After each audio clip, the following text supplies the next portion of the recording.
মানহানির মামলায় আত্মসমর্পণ করেছেন কুষ্টিয়া ৩ আসনের সংসদ সদস্য মুফতি আমির হামজা। রোববার দুপুর ২:৩০টায় সিরাজগঞ্জের চৌহালি আমলি আদালতে তিনি আত্মসমর্পণ করেন।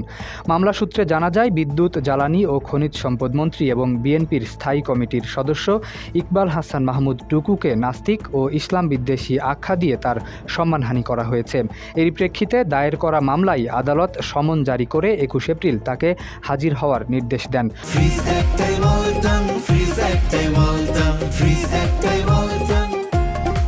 তবে নির্ধারিত তারিখে আদালতে উপস্থিত না হওয়ায় তার বিরুদ্ধে গ্রেপ্তারি পরোয়ানা জারি করা হয়।